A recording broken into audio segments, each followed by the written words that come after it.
Many cycles ago, there lived a queen who ruled a queendom on a lone island in the middle of a vast blue sea. The queendom, famed to be abundant in gold, jewels, and priceless art, reigned for centuries under her rulership. The queendom was blessed with the name Orunala, meaning great riches due to its people never knowing a day of poverty or woe. Beaches made of fine grains of gold would glisten for as far as the eyes could see, signifying to the sea voyagers that the richest city to ever live was just on the horizon. Noblemen from far and wide would sail to this island known as Orunala to enjoy her near-month-long festivals, art, and most of all, to gain favor of their queen, Omatala. Omatala's beauty knew no equal, as she was the heart and crown jewel of Orunala. Tales of her beauty became the city's main attraction as men far and wide wished to gain her hand and favor. Who could blame them, after all? With skin like polished obsidian, not a wrinkle blemished her face.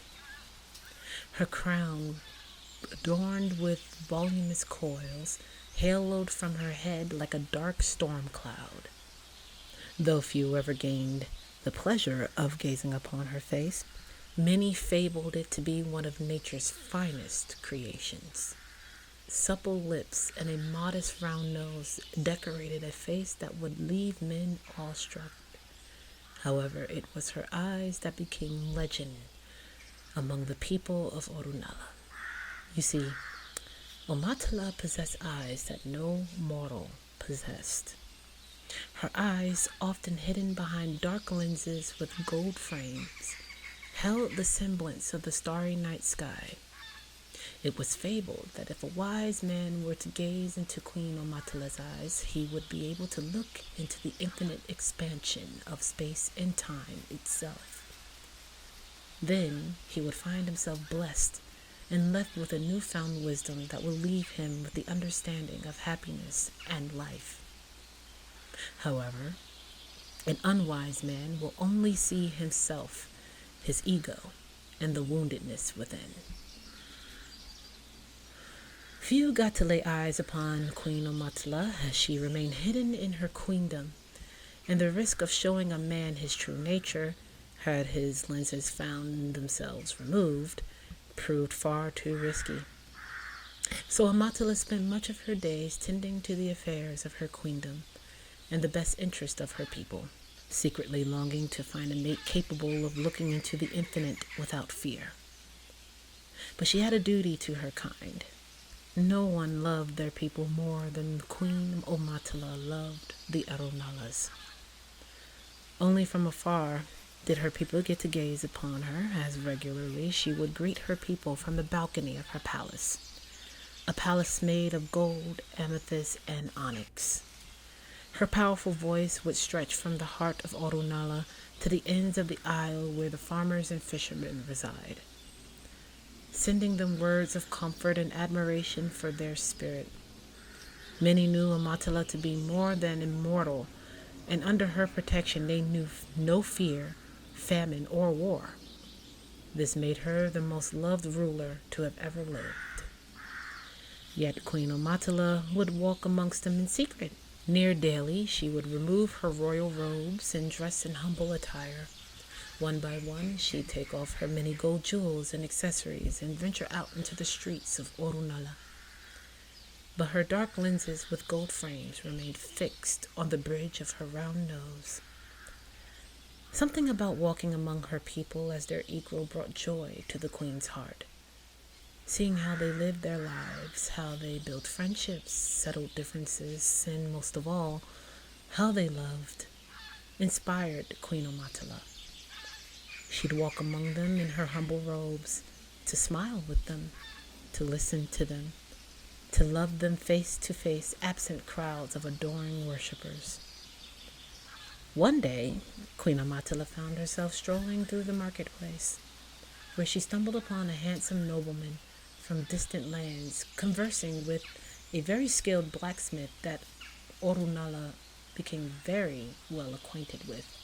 His white and gold garments appeared to be as great a value as some of her robes that she owned. The nobleman's jewels, though mere trinkets compared to her vast riches, were sure signs of high status. Omatala smiled to herself as it would seem she may have found a potential king to her queendom. It had been centuries that her loins responded to a physical beauty of another. He certainly was handsome enough until the nobleman spat. Ugh! Do you know your own vocation, peasant? I do, sir. I have worked in the art of bladesmithing since I was a young lad. It is a family skill passed on from generation to generation, and because of that fact, I am here to tell you a blade made of gold is not wise for battle, replied the blacksmith with a gentle voice not fitting to his burly build and bearded, rugged face. Amatala found him just as alluring as well, despite his imposing size and calloused hands. A sort of gentleness resided in him, and she found this fairly attractive. Nonsense, hollered the nobleman. Gold is the most precious of all metals. You'd know that if you weren't a brute that hammers at nails all day. I intend to request audience with your queen and demand you make me a blade that will impress the queen of great riches this instant. An amused smirk graced Omatala's face.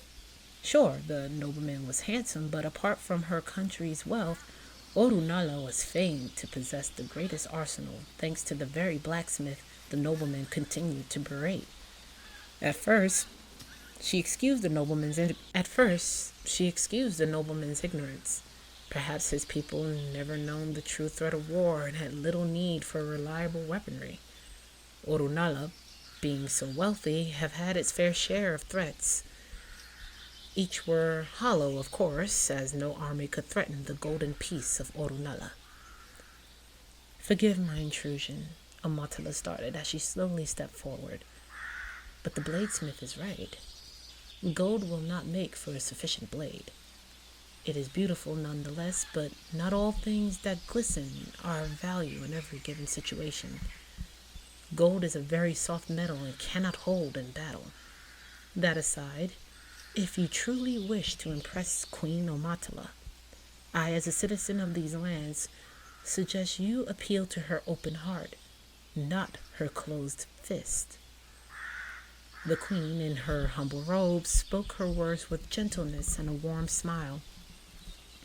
However, the nobleman looked down upon her, appalled by what appeared to be a peasant woman speaking freely amongst men, something that was nearly punishable by death where he hailed from.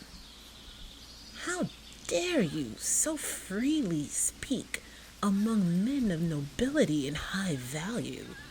You are a mere peasant woman. Have you lost what little mind your kind often have? The audacity of it all stole any words from the queen's mouth. Even though her people didn't recognize her as their queen in her humble robes, no one in Orunala spoke to others in such a manner. Be they from these lands or not, be they dressed in fine robes or tattered garments, all of Orunala's subjects were as kind as the queen who ruled over them. Omatala had not seen such boisterous foolery, and she found herself taken aback. She then removed her lenses from the bridge of her nose, revealing the eyes that held the truth within all men. The nobleman saw nothing but his own ego, which held nothing but darkness, and this enraged him. The blacksmith, however, saw the wisdom of his forefathers, their love everlasting, and how it channeled through their family skill. In the queen's eyes, he saw the man he was, and the man he will soon become. And before Queen Omatala could open her mouth to speak, the bladesmith set his tools aside to kneel. Queen Omatala, you humble me with your presence, he greeted. The nobleman's eyes narrowed as he shifted his glance between the bladesmith and the woman with plain peasant robes. Why does this brute refer to this peasant woman with her homely attire as Queen Omatala? His questions soon found their answer as soon as her peasant robes melted away at magic's will to reveal the immortal queen of Orunala. The nobleman froze in fear and disbelief as the ugly realization of his actions washed over him. Yet, even in this moment, he failed to bow a knee, as he was too preoccupied with his own shame. Please, Amatala stopped the bladesmith with a wave of her hand. You humble me with your dedication and your heart. You are able to gaze into the infinite and see nothing but love and kindness. She touched his chin with the tip of her fingers. Because of this, I will bless you with the highest of honors, a seat beside me on the throne. The queendom could use your bear-like strength and dove-like wisdom. As for you, nobleman, she turned to the privileged nobleman, you may have your blade made of gold. In fact, every nobleman and every soldier in your army will have a blade made of gold.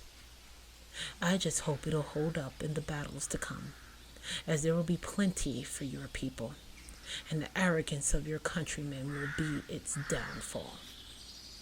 This I prophesy. And so it was. The nobleman returned to his lands, and they fell under the tyranny of other empires, whom they underestimated, just like the nobleman underestimated Queen Omatala in her humble robes. Whilst the land of Orunala remained in blissful peace, forever under the protection of a fierce king and a loving queen, forevermore. Well, my Ferals, I hope you enjoyed one of my spur of the moment, random inspiration short stories.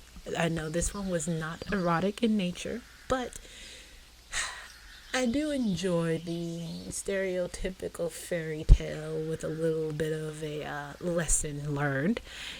If you would like, I would really appreciate seeing some of you put in the comment section below, what do you think the story is about? What is the lesson?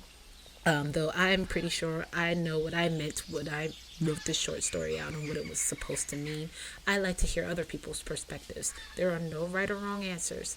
Please leave them in the comment section below, and I'll catch you later. Stay feral.